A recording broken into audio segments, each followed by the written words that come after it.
Hi, everyone. Welcome to our Facebook live event. Very exciting. I'm Ilona Thompson with Palate Exposure, and my guest today is Steve Reynolds and his daughter, Rebecca. It's a very special day for her. She's turning 20. Super exciting. They're meeting us in Steve's wine cave, and if you're paying very close attention to the shape of my glass, it's not wine that's in it. If you care to guess, or if those of you that know, oh, there you go. He just gave it away. It's clearly tequila. So that's a tradition. Hold the secret. Yes, it's a tradition for Steve to start a lot of his events, wine dinners and such, with a tequila toast. So I'll let him take it from there. Thank you, Ilona. How's everybody doing? I feel like I'm in like a peephole where you guys get to see us, but we don't get to see you. First off, we're going to start off with a traditional toast. I think most of you know what it is. I always like to honor my field workers. That is something we've always done. But today is Rebecca's 20th birthday. So I just poured a LaCroix into her shot glass or her flute. But anyway, we're going to start off with a little toast. Thank you, Becca, for coming in to spend time. Of course. Hey, everyone. So is it okay if I sing, you ready? Little toast. Happy birthday to you. Happy birthday to you. Happy birthday, Rebecca. Happy birthday to you. Thanks, Sam. Love you. Cheers, everybody. Thanks for joining us. Little palate cleanser from Napa to start off. Yes, so speaking of palate cleansers, I think we need to chat about it for a moment because traditionally people have a spirit. Before you start, I'm going to slip out. Yes, it's happy to spend a little bit of your birthday with you. I hope for absolute best for you for this thing to be over so you can hang with your friends, for you to be healthy, happy, and everything you want for yourself. Thank you so much. Yeah, to everyone out there, thanks so much for supporting us during this time, and my dad, and just stay safe and healthy. Thanks. Aw. So we all like our aperitifs. So I shouldn't say all of us, but those that do like them a lot. Aw. Such a good daddy. There we go.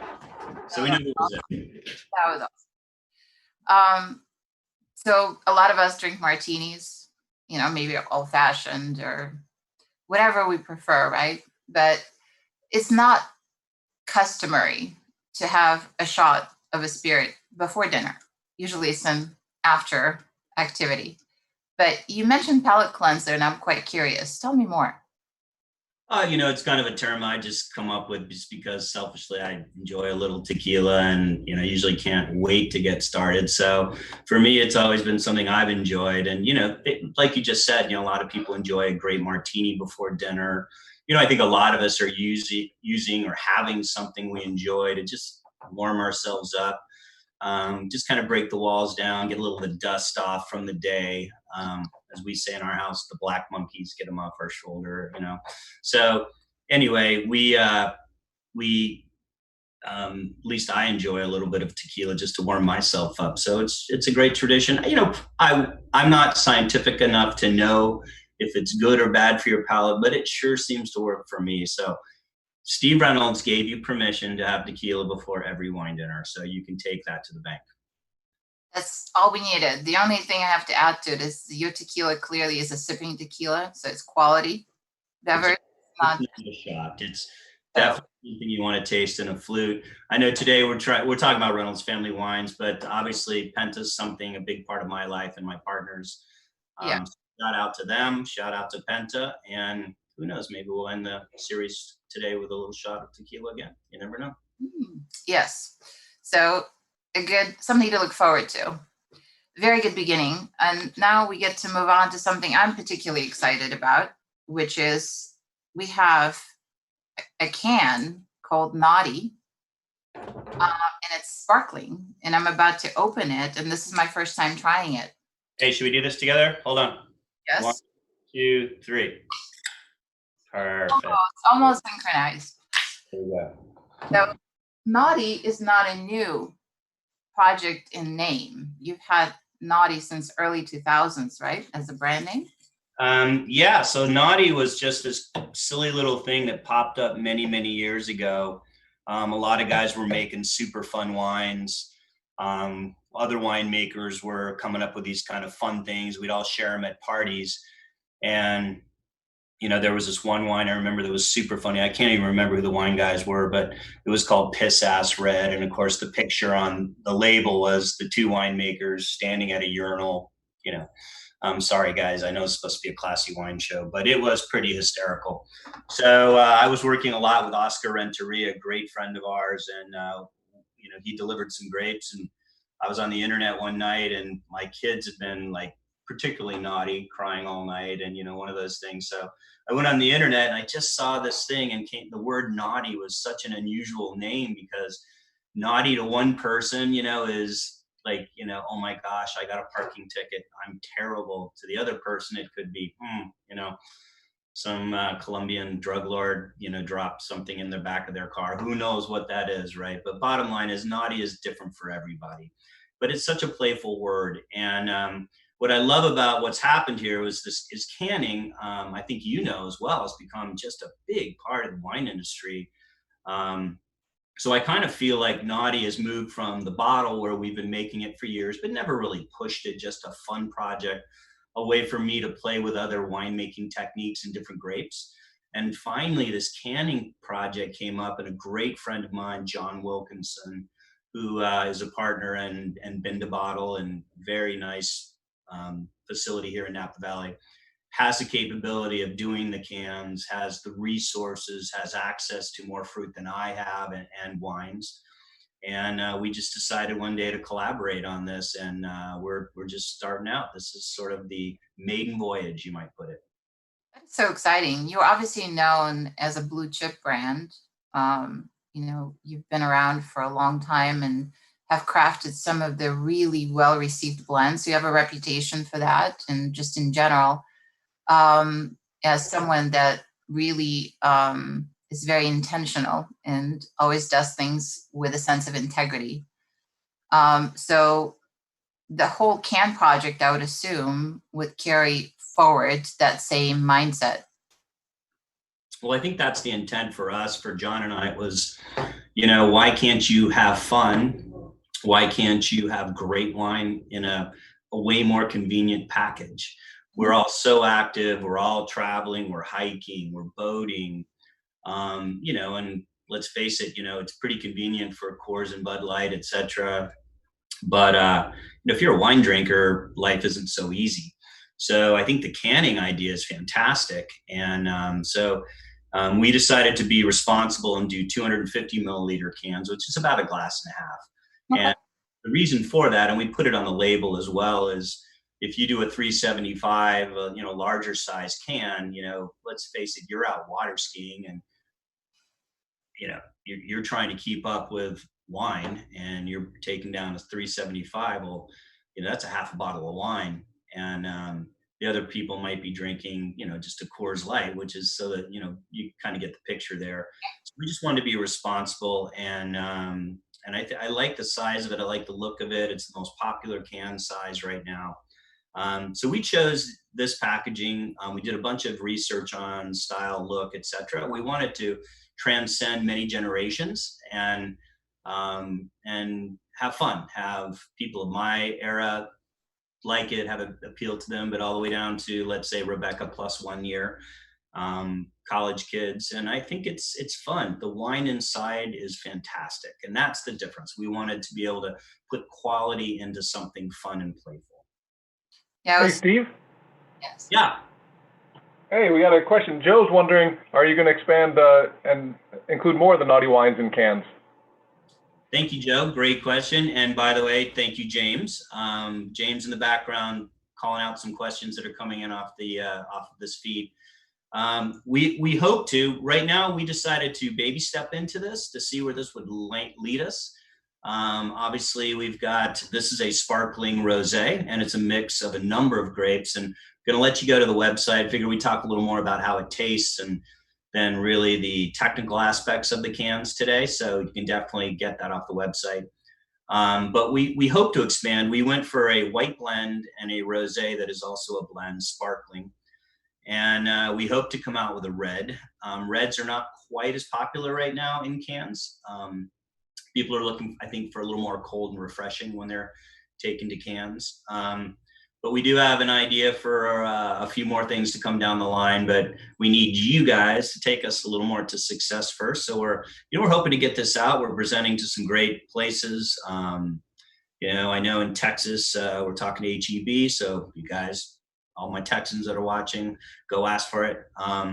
There's a lot of places that have requested samples. So we'll see where this goes. So. Well, Steve, is there an effect? We're looking at Tom wondering, is there an effect that comes from can versus bottle for the taste? That's a great question. There were issues, like with anything. I think when we started out with synthetic, closures for bottles, a lot of people were like, oh my God, screw tops are the best. A lot of people don't know back then there were more problems with the rubber on the screw tops than there were corks ever at the beginning. Cans had their issues. That's been solved. Lining in cans has definitely come a long way. So currently, there's a feeling that issue is 100% solved. I would say the longevity in a can, it's not something, let's face it, cans are not meant to go into your cellar and age. It's definitely a drink now wine. So it's something, but I will tell you, it's been proven because we've done it. You can throw it into your cooler in the bottom of your boat, go fishing, hose it all off, get the ice out of there, just leave it in there and come back, re-ice it down, and it's still fine. So I think the cans have got some positive things, definitely not ageability, but I don't think the lining in the can has any effect on the flavors of the wine now. Well, it is delicious. That's been established, at least in my case. What are you tasting? I tell you, the nose to me is super lively, really fun. Getting all kinds of green apple, pear, little honey. Mouth feels great. Acidity's nice. It's playful. It's even got little subtle tropical things going on to it. Anyway, I'm enjoying it. I think it's great. We spent a lot of time working on this wine, and this is something I'm super proud of. I mean, I know this is not one of those, $100 home runs, but I think it's definitely a $20 4-pack over the fence for sure. No, I mean, I'm picking up some candied notes and some red fruit that's really fun, like raspberries and strawberry, particularly filled strawberry. Yeah. Really good acidity, which to me is a very important quality in the wine. You guys shouldn't have to give it up just because the wine happens to be inexpensive, because that's kind of the backbone. It's not so much fun to drink when it's flat. And a convenient 4-pack, so just letting you. No, this is impressive. It's great. We're all sitting here drinking together, thousands of miles away from each other, possibly in other countries. I'm going to try to take the positive spin today. I know we're kind of all stuck at home, but I don't know about you guys, but my garage has never looked like it's looked. I'm actually getting to spend so much more time with the kids. I found out I'm actually a pretty good cook. I'm just telling you, I do hang around a lot of chefs, so there's some great guys. And I can't even name all of them, but, I know some of you guys are watching, Tori McPhail, I know Todd Rushing. I know there's a bunch of you guys out there that are watching. I've learned a lot from you guys, so thank you, because I look kind of cool to my kids right now. I actually do more than grilled cheese now, so that's pretty good. What have you made? Come on, you have to share if you're going to open that discussion. I'm going to go back. Let's see, night before last, I made some schnitzels, got some pork loins and sliced them, and made some really great German schnitzel, fried schnitzel with mashed potatoes. And my mother, thank God, is this wonderful Southern lady, and she taught me how to make great homemade gravies. So my gravy's pretty darn good, just gonna let you know. Did some salmon and some steaks on the grill. So a lot of good stuff. We're talking comfort food. Seems like the whole country these days is. Oh yeah, and right behind it there's always some kind of milkshake or malt or, I'm going to admit I'm an M&M freak. My mom actually sent over, thank you, Mom, if you're watching. She sent the care package from FedEx, and she homemade some cookies. So she sent those over, which we had. So it's kind of a combo of an oatmeal and a snickerdoodle. I was a little disappointed there were no chocolate chips, but that's okay. Well, Steve, we got a bunch of folks jumping on, like, Rob and Jeff. They're wondering, what's your favorite thing to cook, and do you cook with wine? I do cook with wine, and we have oftentimes used our wine, candidly, that's been left open a day or two. I will admit, I'm a Southern boy. For those who don't know, I was born in Stillwater, Oklahoma, and, have family from Mississippi and lived in Texas. So I am a fried boy. I will be honest with you. I think I'm pretty good at frying things. But that being said, I think my favorite dish that I like to do is searing a salmon steak, crispy on the edge, a little salty, nice and tender on the inside. And I'm going to go back to a common theme called mashed potatoes. Love everything on a bed of mashed potatoes, and then using a little wine and making, again, my own kind of sauce or gravy, a lot of times out of the drippings that are in the pan. So that's actually become one of, I think, our household favorites. Well, our mouths are watering, so we need to move on to some white wines. Some white wines. That's also in a can. I was demoing your bubbles before. I was doing a little Vanna White here. I just think it's adorable. Isn't it cute? I know it is. I will tell you, there's a 50-50 love-hate thing on the little packaging, or I'll call it the image of we'll call it the little devil child. Obviously the Bible Belt, some people are a little confused there. It's not meant with any disrespect. It's just kind of fun. I always envision it as my kid at Halloween, right? So just something fun in my memory to be positive. Other places love it. A lot of the girls on girls' night seem to love it and think, oh my gosh, that's so you, or that's so you. But anyway, it's fun. I'm really proud of this. I think it's definitely got a place, and try it. Take it home, take her for a spin, see what you think. Shoot me a note. Always love to hear criticism. You guys want it this way, you want it that way. And you've got lots of time right now to make corrections. So I know you're getting ready to jump into some of the bigger wines. One of the questions are, as you come upon some of these terms, can you kind of explain them for a couple of our newer wine drinkers, such as when you say nose, what do you mean? Or if you say notes of leather, what is that referring to? And just hoping that you can help them learn a little bit during these few minutes. Absolutely. Notice I just touched my face because you said nose. It made me think of nose, so I had to touch my nose. I apologize. So anyway, hey, don't feel bad. If there is anybody that is horrific at wine terminology, trust me, it is so me. I think the best thing to know when you get to wine terminology is, these are adjectives. These are, you've never seen a sky before.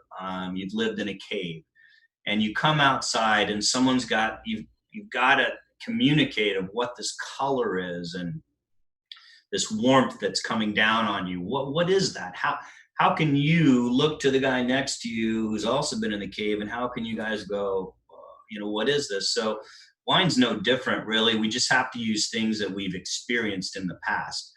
If you're a hunter and a camper, you might not be able to say, candied apricot.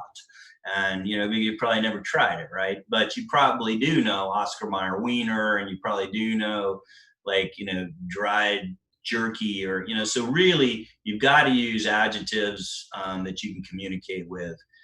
The hierarchy of the wine world, for hundreds of years, has really gotten into more defined definitions and using these really, really elaborate words. I get confused too. So I use the basics. I try to actually use things like red fruits, dark fruits, light chocolate, dark chocolate, tones of coffee. Someday you'll taste or smell a wine, and then these things like leather and tobacco, you'll actually one day sort of sniff on a wine and you'll go, oh my God, so understand, so smell the leather. But for the simplicity side of it, just stick to the things you know, like strawberries. We kind of know what a strawberry tastes like. We know what a cherry tastes like. But then we know darker stuff. We know when we get into blackberries and blueberries, they're just a little darker, right? So it's those subtlety things. Milk chocolate, dark chocolate, right? How simple is that? So there's definitely a difference. So those things are the best way to help you understand and never, ever feel because what you think wine tastes like is not as important as somebody else. I just want to echo that sentiment and point out how refreshing it is to have a winemaker that's not waxing off poetic and is what I call an ivory tower mindset that makes sense to him and his peers, but not so much to the consumer and a lot of sommelier community and such like that. People with highly trained palates and very knowledgeable, but not very clear. So I love, or often not very clear, not always. They obviously are really fun to listen to, but not necessarily easy to relate to sometimes. And I just love the sentiment that you just expressed so eloquently, which is the associative part of wine experience. At the end of the day, if it reminds you of something, and if you can attach it to a memory, you will remember it for a long time. But more importantly than that, that also means that there's something appealing about it because you wouldn't actually identify it unless it spoke to you in some way.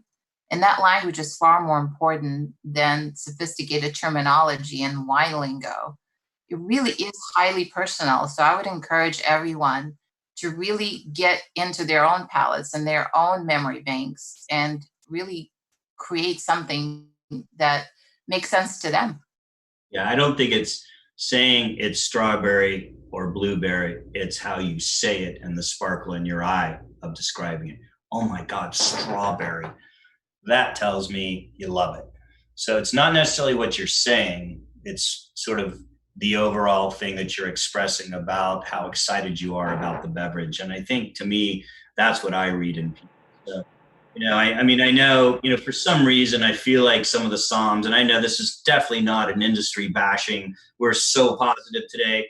Everything's positive because there's a lot of craziness going on right now. But, know this, that, sometimes when I feel like the Psalm's got these toys and he's holding them and kind of shares one or two with you, just know it's okay. Just know, keep trying, keep trying. Because eventually knowledge is powerful, right? And it's neat to try different things. It's nice to go into podcasts or whatever this thing's called and do these things because this is where you learn. This is where you learn. I so agree. I mean, every industry has its own ecosystem, its own lingo. Wine is no different. I'm drinking away, Alona, while you're chatting. I'm just saying, no need to be an outsider. Come on in and just play. Hey, you have naughty, be naughty, right? You can take it anywhere you want. So this white wine is, I'm a fan. I really like the sparkling rosé, but this to me tastes so, again, intentional, and I love the texture, which is a big deal for me. Funny, there's a lot of similarities to these wines to me. I was describing earlier some things. I actually, now that I'm kind of, there was definitely strawberry, because now we're talking about strawberries. I got a lot more strawberry out of the first one. This one, screen right now, so everybody can kind of latch on to it visually. Yeah, this definitely has more of the green apple now, because see how bad I am at describing these things. And it's not until you taste one thing against another that my terminology starts to come out. Because now I kind of go, okay, wow, I was saying like there's some tropical notes in that, and there were, but definitely now that I'm kind of post-thinking what I drank, I get a lot more strawberry. This was a little more green apple, a little more tart and fun in the white sense of things. But that's great. So I tell you what, I could probably taste this 20 times and I'd come up with different adjectives each time. And, and I think that's what's great. I hope everybody out there is tasting different things. If you have this, I know there were a bunch of kits. Thank you, by the way. We sold a few of these for people to be tasting alongside. Hopefully you've drank a lot more than we have right now. So I'm just trying to keep my power of speech to get all the way through this. We're trying to keep it at an hour. So James, hopefully you got the time clock you're keeping us honest. Are there any more questions, by the way, James, so far? Well, do want to jump in and first some hellos from your family, Dee in Australia, and hoping you can say hi to Charlotte, Amelia, and Tabitha. Good eye, kids. Good eye down under. Hey, girls. And before we move on, so a couple of questions as we move into kind of the education. When you think of a white wine, would you age a white wine, Steve? That is probably one of the most loaded questions, candidly. I can so say yes on reds. On whites, I have had a mixed bag of aged whites. I know I'm going to offend some people. There's a lot of people that love aged whites. In some areas, yes. Some areas completely need it because they're made to be set aside for a while. The acidity and some of the love doesn't come out for years. Acid is the biggest part of the game, is waiting sometimes for, and tannins, tannic acid. And I'm going to describe what that is, guys. Tannic acid, because I know I was asked to explain things from an adjective point of view. Tannic acid is one of the most abundant things in a grape. It comes from the skin and the seeds, and it's that drying mouthfeel. And so when you hear tannins, it's that. It's how dry does that feel in your mouth. A lot of people, we use the term balance. We wait for things like flavors, subtle things to come from up underneath. Am I going to ever taste some of the earthiness? Is it all going to be fruit, or is there going to come a point in time when the drying mouthfeel and the fruit, the richness, some of those subtle spices that come around from either the grape or the earth, the vine itself, is there a point that those all magically hit at one point and you just find yourself peeling this thing back layer by layer? So that's the hard part, right? Is wines are delicious. Most really well-made wines are great from day one. I mean, come taste our barrels anytime here, and I'm going to probably tell you they're probably going to taste pretty darn good to you. But are they going to be as complex, and are the things that I'm talking about there yet? No, you're probably going to get an abundance of fruit, an abundance of acid, and it'll take time for the subtleties to come forward. And you may not ever notice those, and you may miss that moment in time. You may lay that bottle down for a year, and it's this little window of 6 months you might have missed. So it's very complex. I'm not trying to make it sound like one of those songs with his toys. It's certainly not that, but that's why you buy 12 and you open one every several months, because there's a window you're going to hit and you're going to go, oh my God, this is fantastic. Whites are not so different. I'll just tell you the window's shorter. You're not going to, most of our reds from Napa, I would tell you our wines particularly, if you could let them sit for a few years at least, and they'll go out 15 or more, but there's going to be a point for you in that time that you're going to find for your mouth, for your palate, that you find it the most enjoyable. Usually it's going to be with a sunset. Usually it's going to be with your loved one, and the rest doesn't matter.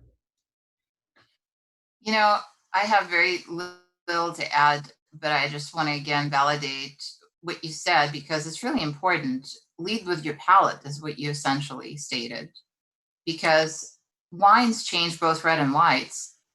It's just there's not as big of a precedent in aging whites, at least in the New World. In the Old World in France, it's quite common. And it's just different.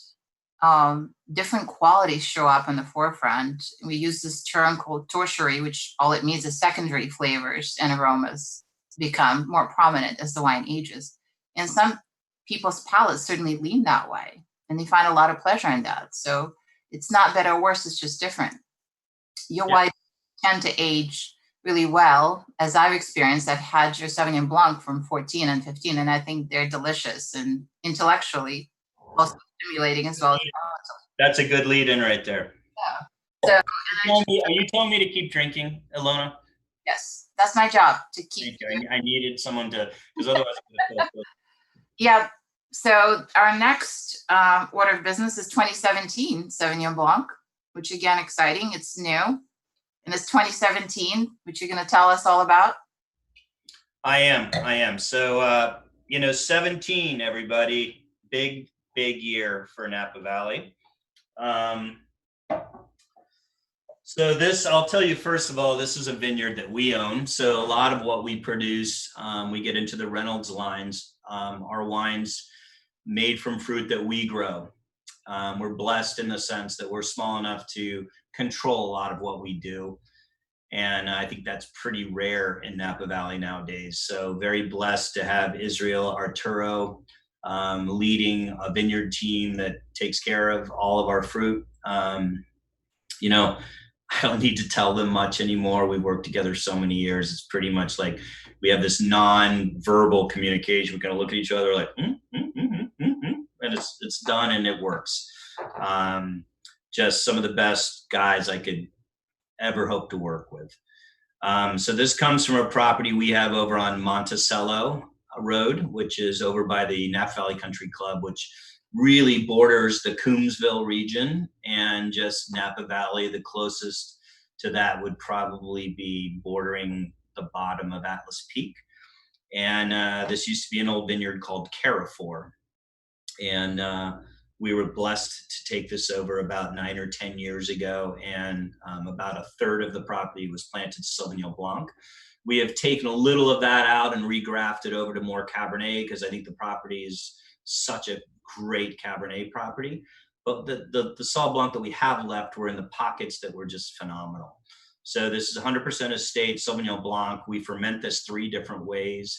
I love all aspects of fermentation when you get into it, and it's kind of like making eggs, right? You know, and I'm not going to tell you I don't like scrambled eggs because I do, but I also love a good fried egg, love a good poached egg, you know. So it's kind of like, yeah, it's kind of like saying, oh, I only eat poached eggs. Well, you know, I kind of like them all, and so I find that the mix thereof for us stylistically with whites has created again that that sort of secondary, tertiary, those flavors, those characters that you're going to be able to find more complexity in a white.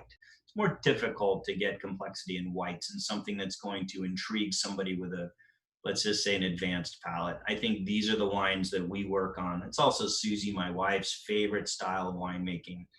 Of course, the hardest. So we ferment in stainless steel concrete eggs, which are basically tanks. So when I say stainless steel, they're tanks made out of stainless steel, tanks made out of concrete. And then we also use barrels or wood fermentation. And believe it or not, what you make the wine in has a direct influence on the outcome of the wine. The vessel, the size, the temperature, these are all little variations that affect the outcome. Whites are much more impactful to these little things. So to me, this is a wine that has all of it. You know, you're going to get some bright vibrancy and fruit character from the stainless, very pure fruit. The concrete, you're going to get a little more minerality, a little bit of like wet stone character. There's a term that people or a thought that people say about concrete. It's like grandma's old skillet, right? Their old steel frying pan that gets seasoned, right? It has a little character that builds up in it. And so you're not only getting some of the limestone minerality quality that leaches into the wine, but you're getting some of that home toast that's in there. And then, of course, the wood is different. Believe it or not, wood brings a lot of fruit out, but it also influences it with a little bit of its character. A lot of times it's mouthfeel. Mouthfeel is something that when you're drinking a wine, how does it coat your mouth? How does it feel? What's that point right after you taste the wine? You get that first impression. There's a sense of how does the wine feel? How does it coat your mouth? And I think wood has a lot to do with that. Sometimes wood can be something we can get into in another conversation, can be overused, but these whites have just a kiss of wood. Well, there's definitely, again, the textural element that stands out. And it's a kind of wine that I think will actually age, as I've already pointed out, pretty well. Not that we're encouraging you to age it. I love the mentality that it's delicious on release and then it's continually delicious, but you don't have to force yourself to lay it down. But it has a lot of personality. It has a lot of substantive elements without being overbearing. And I love that minerality, almost salinity, that shows up as a result of the winemaking process. Clearly, the vessels that cuddle the wine during its growing up period, they certainly had an imprint on the flavor profile. Yeah, one thing, and I'm just going to kind of sometimes, for those of you who know a lot about wines, some of this can be redundant for you, but those who are listening that don't know a ton, white wines, but I'm almost going to scratch my face. Stop, I'm not supposed to do that. White wines and Pinot Noirs, thinner skin wines, we age them for 1 year. So the aging time's much shorter. So it's an annual wine. And with big reds, we use 2 years to soften those tannins. We have to kind of just let them settle down just a little bit. The wood particularly has a great way of softening the edges, and look at that as like sanding, using sandpaper to just take the edge off of a piece of furniture or something that's just got a little bit of a hard feel to it. So whites are annual. This is a style that's for a Sauvignon Blanc. A lot of them are way more acidic and bright and vibrant and almost too astringent for me personally. This is made a little more rounder. This is made a little more in a Chardonnay style. There's definitely a depth to this wine, and still the acid is there. Trust me. It's one of those wines when you pair it with food, you put any of our wines next to food. That's how they're made. They're made to come alive when you put food next to them. And to me, this is just one of those wines. I think it's very surprising. This is one of our better selling wines in the tasting room, this Sauvignon Blanc. And I think people are surprised. We're kind of known for our Chard, and that's why I intentionally really didn't put that on tonight, because I wanted people to know that, hey, hey, over here, hey, over here, Sauvignon Blanc sitting there going, hey, hey, pay attention to me. But anyway, fun wine. Very definitely a fun wine. I think you described it so well. It almost reminds me of a Bordeaux blend in terms of character and personality. Clearly, Bordeaux blend is exactly what that is. It's only half Sauvignon Blanc, but it has, the oomph to it. It has a personality. It has a presence. And this delivers that. Yeah, white blends are fun. A lot of I've made a few of them in the past. Some people who followed my wine styles and really, really dig white blends too. So, me, I like anything alcohol. It's all good. Well, that's good news, actually, because if you didn't, I think it would be a wonder. I think if you don't enjoy what you make and you stay away from it and have only scientific perspective, from an observers and makers, but not drinker and consumer, I have questions about that. Yeah, I'm curious. It's funny. I wish this could be more of a two-way thing. I'd love to be able to find out, what people are doing at home right now as far as like drinking and what they're doing. And I bet they have more time to actually dig into their cellars, to actually experience things that like guys like me create. And gosh, what I'd give to have that knowledge, right, of what people are finding and as they're tasting our wines versus other wines. And by the way, that's why there's 365 days in a year. There's not just one wine you should have in a cellar. I hope you're supporting everybody from Napa Valley. Whoever your local guy is, I'm just glad that everybody's able to at least still be able to get shipments and people are able to, enjoy a good glass of wine, because we still got to remember the fun and the good things that are here in life. Speaking of cellaring, you have a cellar, right, with some library gems. Have you made it available to your fans? Can they purchase older vintages? That's actually a very good question. We do have we did a little promotion when this thing started that's just been really successful. So thank you guys so much for supporting us. We have a little special going at the winery, and we've just continued to open it up more and more. We're kind of decided, why are we hoarding like these large formats, and why are we hoarding some of these older wines? If there's ever a time, like I just said, if there's ever a time you're going to appreciate it, it's probably now. So Susie and I decided that maybe now's the time, right? So we pretty much opened our doors. We're just inviting you into pretty much almost everything we've made and produced. And hopefully you guys will take advantage of it and try some stuff. Love to hear your thoughts on it, especially the older stuff, how it's drinking. Just curious to know if I knew what I was doing, 18 years ago.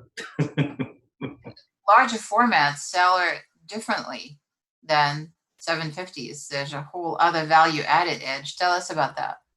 Yeah, so the larger the vessel, right, a 375, a half bottle or split, is going to age way faster than a 750, and then it just progresses on from there. I mean, if you open up a 5 liter right now, it's going to be just a 5 liter of something that is 20 years old.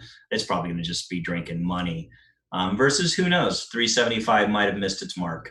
750, you're on the edge, possibly. I don't know. It depends on the vintage. And vintages are things that we should probably talk about, actually, kind of changing the topic here. But, for example, we're drinking a 17, right? And 17, I was going to talk a little bit earlier about the fires of Napa. 17, though, think about it, 90% of our wines were actually in the barn way, way, way before the fires hit. And I think the fires were somewhere around the 8th of October, 9th-ish. I may be wrong on this, so don't call me out on that. We weathered the storm. I actually stayed through the whole thing, but I should know that. But majority of our wines were in, 17, we've had great years, candidly. We had a little bit of some shatter issues in 17, not enough to cause a lot of damage. It was a pretty consistent heat year, but enough to move us along at a good pace. So by October, we were on a normal pattern and we had most of the stuff in the barn. I'd say only 10% or less was out after the fires. So things like this Sauvignon Blanc, the Pinot Noir, some of these things that the grapes that usually come in a little earlier were made. They were probably barreled down and sealed. So there's not even an issue. 17 was a fantastic year. Vintage by vintage, Napa Valley, we've pretty much, I could really get nitpicky with you on certain things. We have this term bloom, bud break. These are times when the vines are very, very vulnerable. And we're in that period right now. So Mother Nature can really do good or bad things for you. When that little tiny bud is pushing, you're starting to go through the opening up, the waking up of the plant. It's very susceptible to frost. So frost is our issue right now. And then as the grapes open up and they start to flower and pollination starts to occur, rain is another issue then that can cause some damage. So really what these things are doing is either destroying the position where a grape cluster is going to grow, or the rain eventually, once the clusters are starting to form and they're starting to pollinate the grapes themselves, if the rain actually knocks off the flower, damages the pollination process, that little part of the cluster may not form. And that's called shatter. And really, so sometimes you have years where the clusters are full and they're thick and they're dense and there's not one grape missing off the entire cluster. Other times they look kind of ragtag, like they're missing 10%, 20%, 30%. So in the end of the year, when you bring in the fruit, you're missing 20, 30, 10, 5, 8, 12, 80% of the crop. A lot of times it's not because of the number of clusters. Oftentimes it's because of shatter. So, those are events that happen throughout the year. But think of it this way, shatter or less fruit doesn't always mean bad. Visually, from a photographer's point of view, it probably does mean bad. Or you're looking out there going, these aren't as pretty looking as I would hope them to be. But in the end, really, less fruit means probably more flavor. So the vine has the rest of the year, the entire year, the growing season, to pump the same amount of energy that's coming up from the roots, providing that there's great sunshine, UV, all that stuff that's supporting and driving the machine through the leaves is being pushed into those grapes. So the concentration of flavors going into fewer grapes can actually mean sometimes a better wine. Not always. But, the right formula is obviously just the right amount of grapes, the right amount of sun, longer hang time makes perfect wine.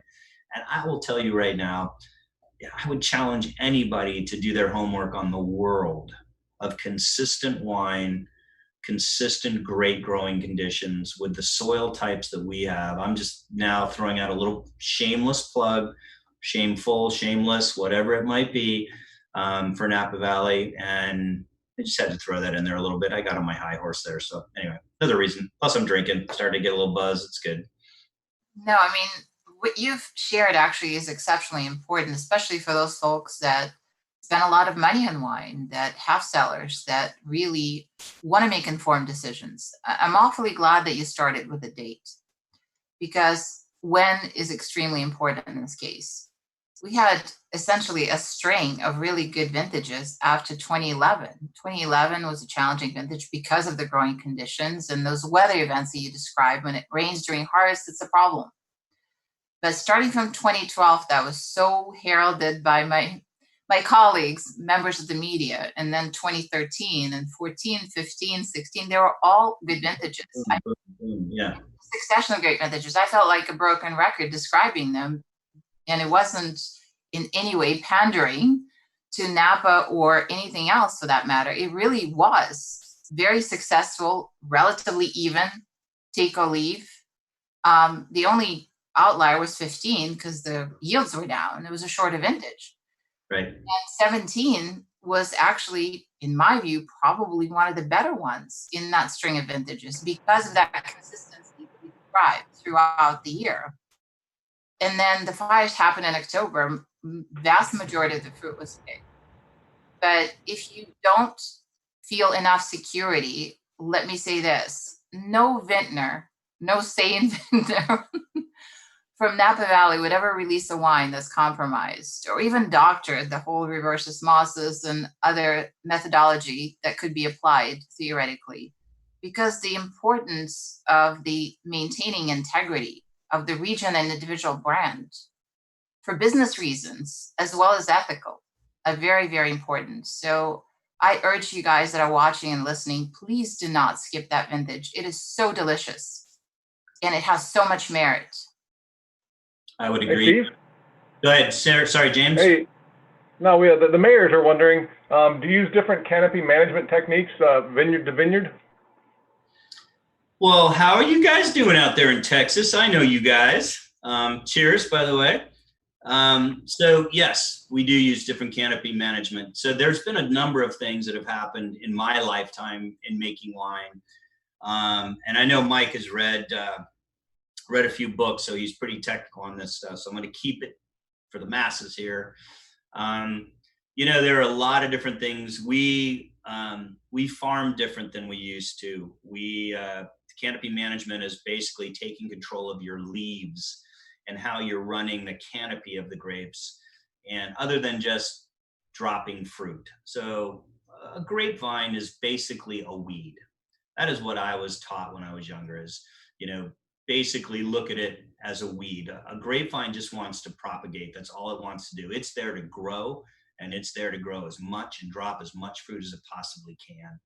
And our job as farming it and making great wines is to control that and make good use of that. So it's not a negative, but it's definitely something we want to take control of. So we do that through canopy management. So if we let the canopy grow and the plant's putting all of its energy there and growing more canes, more leaves, growing longer and longer and longer, so the machine's trying to make itself stronger, that doesn't necessarily mean it knows what it's doing enough to put better flavor into the grapes.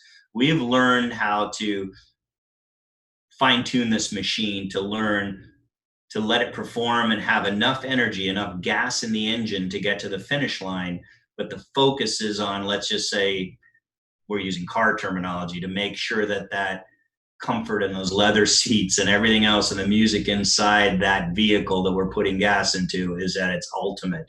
And so with wines, our goal really is to keep control of the canopy, knowing certain times we let it go, let it bring it back, let it go. We're always watching the performance of the grapes.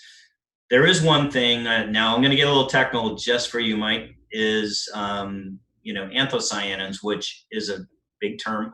It really just means color, pigment in a grape, how dark red or what is the color in a grape. It turns out that this could go into a whole nother conversation, but the power, the flavor, the density, the richness of a wine really has a lot to do with the color, and how when we're forming molecules, and these are things that we taste, how does your tongue perceive them? And color has really a whole bunch to do with flavor. So we figured out sort of indirectly several years ago, probably most of you have driven through Napa, used to see the vines all grown over with just, the stems were all growing over, not the stems, but basically the leaves were all covering everything. And the shoots were all over. But now we bring them back. We fine tune stuff. And a lot of times you'll see that we actually clear the leaves all the way up above the actual grapes. So now when you drive through Napa, you can see the grapes hanging there way better than you used to be able to. That direct sunlight of UV light hitting the grape actually increases the anthocyanin production and quantities, which allows us to now make richer, more dense wines. Now, I think we've got about 10 minutes left. So more wine. I'm just going to add really quick while we're pouring Pinot. You guys that are watching, I'm sure you've heard the term balanced. It's pretty ubiquitous, and it often is primarily applicable to the finished product, i.e. wine. However, balancing really starts in the vineyard, and that's what Steve was describing so well, the balanced grapevine. No two vineyards are alike, and therefore that balancing the individual plant and the vineyard is where the viticultural piece comes in so strongly. And Steve had mentioned a very talented team that he works with that see to that. Yeah, so, making wine is way more than I ever thought it was. I wouldn't give this up for anything. It's the best job you'll ever struggle to love, or love to, whatever that term is. You'll never work a day in your life if you love what you do. So I'm very blessed. I get to kick dirt. I get to ride ATVs. I get to, do all these crazy things, try these different techniques. You're always learning. There's always something new, and there's always ways you can push the boundaries. And the key is not to be complacent. Just don't sit there. I mean, now we're just sitting there, but for the most part, there's always a challenge. And Pinot, let's get into that. Let's talk about the Pinots from Carneros region, which is a cooler region in Napa Valley. Yeah, so in Napa Valley, cooler means southern for us. So the breezes off the San Pablo Bay cool things down. So our thinner skinned grapes, our whites and our lighter reds are grown in the southern part because of the breezes off the bay. So this comes from the Los Carneros, which is off of Dealey Lane. So this is a vineyard designated, even though it's really not on the label. We've worked with this vineyard for, I want to say 14, 15, 16 years, maybe longer. It's called Corodo. It's a beautiful vineyard, and they grow a mix over there. And this is actually a mix of clones 667 and a little 7.7, mostly 667. I don't really put that on the label. So these are certain grafts or clones that came over from France, for those who don't know what that means. So the cuttings came over and we started growing them here in Napa Valley. So to me, this is, I'm getting a lot of mountain strawberries and black tea and just cool little things on this wine. To me, this is a wine that knows what it wants to be. It's a Pinot with a personality. It's not wimpy, it's not watery, but yet it falls into that nice classic Pinot category. We also make a Russian River Pinot that we're not tasting tonight that is a little different, has a little more spice on it. I would give this a little more balance, a little more mouthfeel, a little more pomegranate and cola notes and some clove and just things. We've been working with this for a long time. This is one of our most popular wines. We make very little of the Russian River Pinot, but we have it available. To us, I don't think we're known particularly for our Pinot Noirs, but I will tell you, we have some huge Pinot fans here that are on our list every year. So if Pinot's your thing, we definitely got something for you. Tons of character. Tons of red fruit. Another kind of nerdy question for those that are interested. Do we use natural yeast or commercial yeast? Aha. I like these questions. This is fantastic. Both. I will tell you, I make every single wine with both. So I let every wine that I make start naturally. and let it go about halfway through its stride to instill the natural characters in the wine and let it start out that way to get the initial impact on the wine. But a lot of times, because of the inner plantings and a lot of Napa Valley and the vineyards have gotten tighter and tighter and tighter, the strains of yeast that are hopping around from vineyard to vineyard now, because they're so tight, they're not what they used to be. So a pure strain is difficult to maintain, and your strains are changing years in and out. And so I like to start everything and run it as far as I can on natural yeast, but get then some farm raised or some man-made yeast in there to finish it off with a clean finish. To me, stuck fermentations, there's a lot of things in the finish of the wine that if you don't get it clean on the end, it's a winemaker's nightmare. So I believe in having as much natural as possible, but I also know the yeasts that I've bought and used that are clean and wonderful that help us to finish the wines off in a really great balanced way. Okay, well, I know we're running low, but there was that question from a couple people.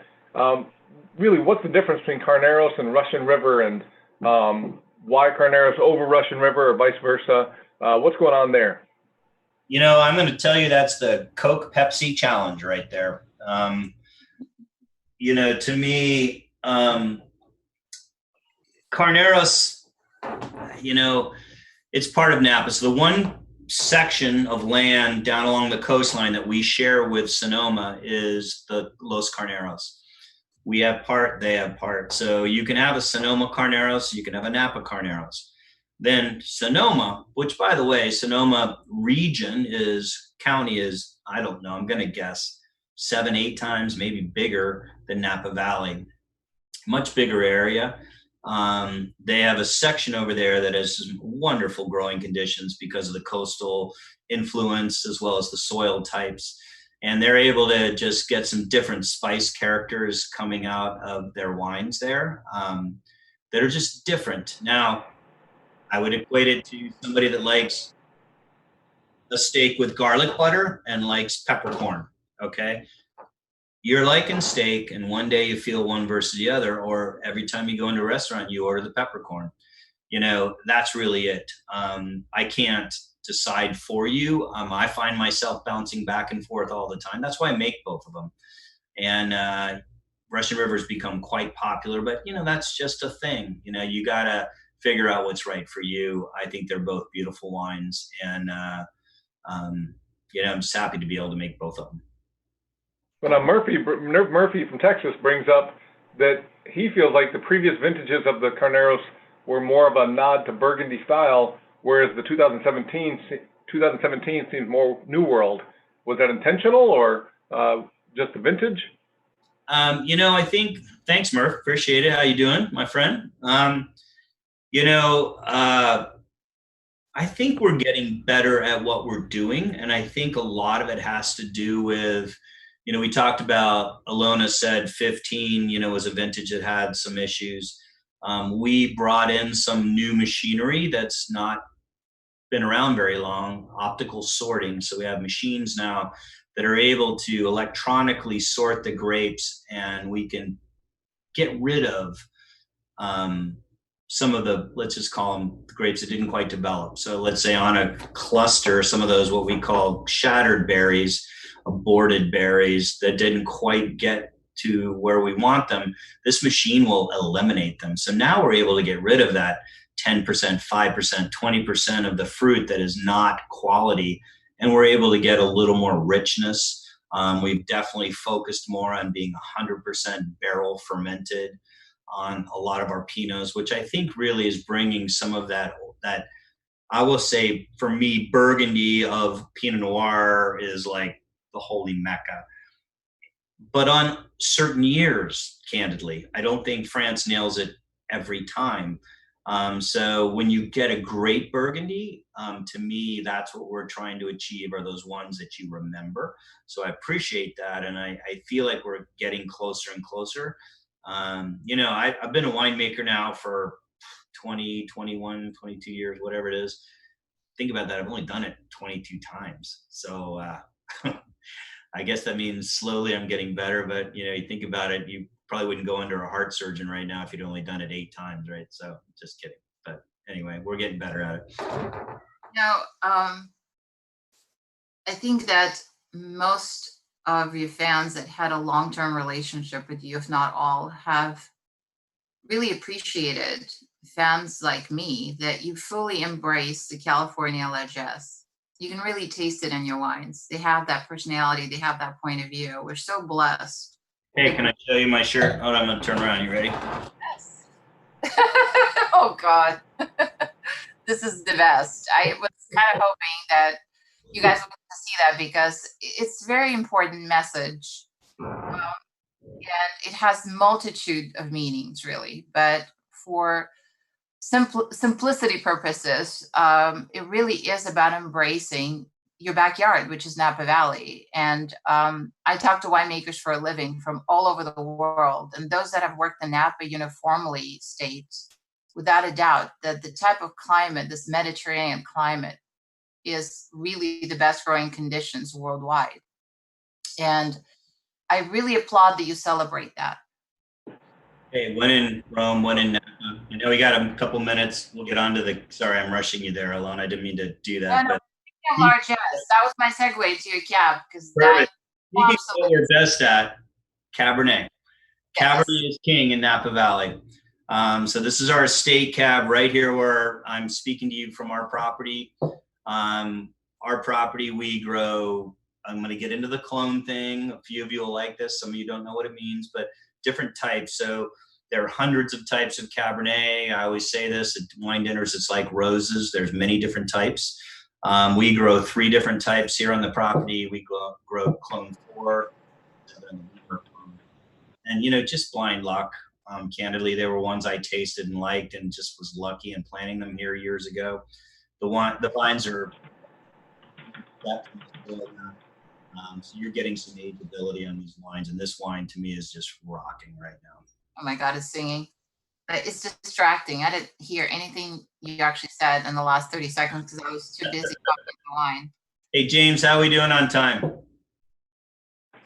Well, you know, officially we're out of time, but as some of the folks online are saying, they don't see any reason why you'd end without a thorough discussion of the cab, and who cares if we go over. We're at 4 o'clock now, but they want to know more, and you know, they're ready to hear about this cab. Sounds good. I'll tell you what, to end it on an hour note, cheers everybody, but I'm going to keep talking for a little while longer then. So this cab, basically we ferment, and we don't pick one time, we pick multiple times. Look at your strawberry patch. You don't pick your strawberries all at one time. You don't go out and pull all your lemons off your tree at one time. You wait for them to look just right for you. And that's what this is all about for us. You know, when you can control your growing, you know, to the infinite degree, that's what we do here. So we pick multiple times. We go into sections because we know our vineyard. You know, we've been here a long time and we know what pockets are better than others or grow earlier than others. So what we do is we pick the best stuff, bring it in, ferment it. We use, as we said, multiple yeast strains. We ferment in different vessels. We do a lot of open top barrel fermentation. So we do get a lot of wood contact. To me, integrating that wood and the tannic acid, we used that term earlier, it's not only in a grape, but it also comes from the wood that's in a barrel or tanks that maybe we use here that I might have invented that have wood walls. But that tannic acid integrates into the wine and creates, again, a mouthfeel. There is a texture to wines that is very intriguing. To me, a lot of you've heard me say this, I call it the Wild West of winemaking. I fully believe that wood integration early on during the formation of molecules creates a much more dense, opulent, sexy style of wine that is beyond anything you could ever do in just a stainless steel tank or even a concrete egg. To me, that integration makes for a playful, fun wine. And if you were to taste the difference between them here at the winery, again, another invitation when this lifts, come see us. We do have a really cool setting, by the way, beautiful pond and great people, of course. But come taste the barrels, come see what I'm talking about, see the difference in what this is. I mean, I've had to mess up a lot of things along the way, and I've saved you those mistakes. Hopefully the good stuff is right here. And, come try the difference between stainless steel and wood and just learn for yourself. And to me, that's really what wine is about. Wine is an adventure. Wine is kind of setting out on this path. I always say, share this with your friends. And, people have not heard of this name, right? Reynolds. You're going to hear big names. I'm not going to say anybody else. But how cool is it to know the new band or the new restaurant, the new place down the corner? We all want to share that with friends, and that just feels good, right? So to me, I think that's who we are. I like to call us the discovery place. And I think this cab right here, For the Money, is exactly that. This is the one you take as a crowd pleaser to a party. And if there's someone that doesn't like this, please have them call me, because I'm going to have a serious discussion with them. They've got an issue or should really probably be drinking, what should we say, Alona? Probably Mai Tais, or I like Mai Tais though, so that's kind of hard for me to say. Who can we insult? Which type of alcohol? Yeah, maybe it would let's just say, let's go not even in the alcohol world. Let's say a really bad diet soda that some off companies made. Then we're not insulting anybody, right? Well, your winery and your tasting room is so different from a lot of others because it's homey. It literally is like your living room. It mimics that man cave that we're meeting you at. And to me, that's so important because, sometimes folks come to Napa and they feel that they have to sit up straight and listen to the whole spiel, and it's very sterile at times. You're the exact opposite. You have this beautiful pond. My understanding is that you're the only winery in Napa Valley that has an otter that occasionally wanders in the cellar.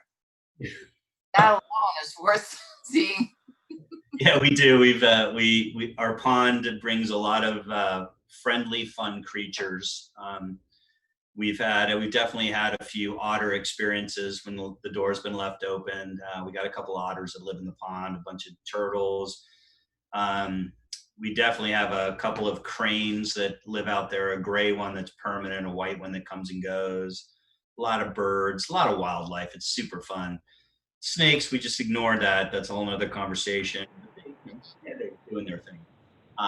Well, Steve, don't want to ignore this question, as several people have been looking at the camera, looking at behind you, and they are curious, is that a Telecaster behind you? Aha, there we go. I like that. Yes, that is an old Telly. But I have to say, it's not an American Telly. I played guitar a lot when I was younger, played in bands when I was all the way through even college. And, a lot of I ride dirt bikes, and I ended up breaking my fingers riding dirt bikes. And so it kind of stunted my guitar playing. But I'm starting to get a little action back. So I'm got a couple buddies that are starting to want to play again. So I'm going to try to start playing guitar again a little bit. And that is actually a Japanese-made Telecaster that had the best action, very cool pickups, had a great sound. For me, ideally, candidly, if I were going to pick up a new guitar, I would love an old, classic woody Telecaster that's all been worn out by somebody and been picked on for a long time.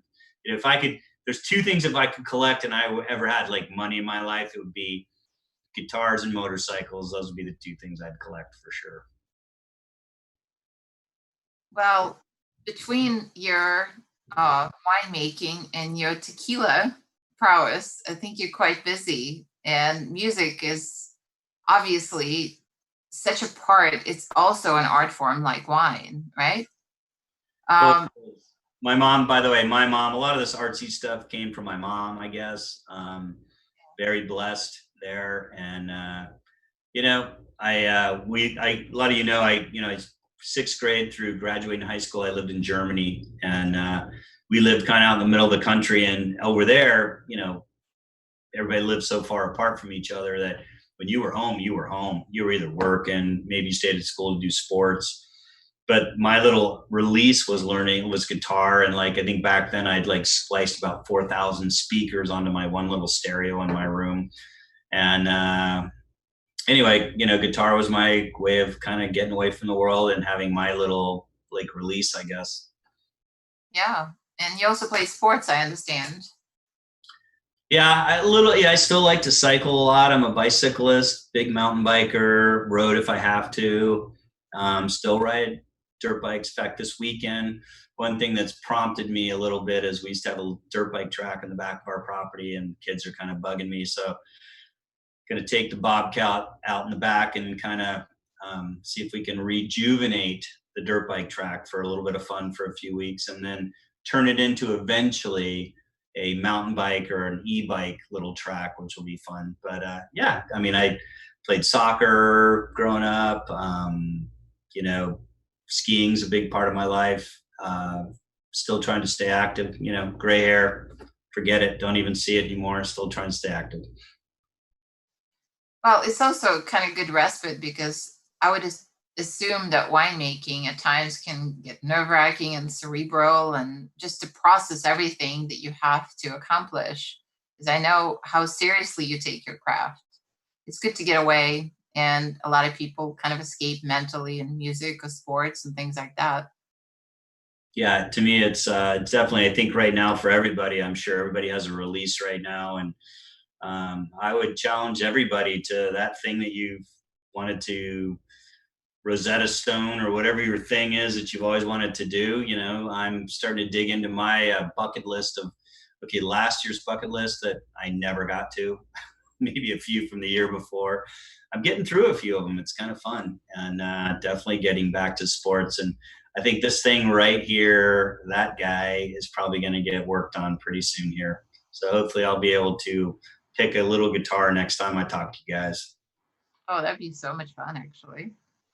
I'm also just really impressed with, how positive everybody has been in the Valley and you. I know there's a lot of doom and gloom going on, but I think we need to kind of keep our spirits about us, so to speak. It's an opportunity to connect to the family. It's an opportunity to connect to yourself. And wine and spirits, for that matter, is a great facilitator for that. So as devastating as it's been, I think the silver lining is the fact that we now have this artificial lull, and how we use it is up to us. Exactly right. So it's a pretty weird palette right now, right? We're all repainting it and doing different things. And, as far as how this affects us, thank God for people that are watching tonight and friends. You've been ordering online, and we thank you so, so, so much. But our tasting room's closed. Our distributors are closed, and for the most part, right? So, 2/3 of what we do is gone. So, we're kind of right next to you right now, kind of getting through this time. And so, I think if we all just focus on what we should be doing, and I'm going to leave that up to your interpretation, but, just use your best common knowledge, best advice. But I will say one thing: spend time with your family. Most important thing. Yeah, and you've always been that way. It didn't take a crisis for you to really be very present. And I think people that know you, that's what you lead with. You're a dad, you're a husband, you're a community member, and you very much embrace the spirit, what I consider the true spirit of Napa Valley, which is that hospitality and generosity. And I think it shows up in your wines. Well, thank you. Well, tell you what, this has probably gone on longer than most people wanted to listen to, so we'll probably wrap it up. I don't know, James, are we good to close out? Just one last question. Brad Sears wants to know, why is your Merlot just seem to keep getting better and better? What are you doing so different? Brad, how you doing, my friend? The sad news before we close out is that Merlot came from our Stag's Leap property, and it doesn't exist anymore. We had to rip out the vines because they got too old. So we had 3 different diseases out there. We nursed it as long as we can or could. And so eventually we had to pull the vines. So 2017, our current release right now, is our last vintage. Like the last 2 years in a row, we got top Merlot in Napa Valley, blind tasted out of a bunch of different things that were thrown. And, it's sad to see that go. But I will tell you, Brad, I saw this coming, and I've worked very hard. And we did some barrel tastings yesterday and the day before, and went through what we're trying to recreate to be a substitute for our Stag's Leap property. And I don't think you're going to be very disappointed. And I think, let's call it as the understudy. It's going to be a really great understudy. I don't even think you're going to see a note missed very much. So I think you'll enjoy what we got coming. So. Well, that's exciting. A lot to look forward to. So I want to cheers you and your fabulous team and your family and everyone that makes our life so much more delicious with your wines. It's been a very informative and fun chat.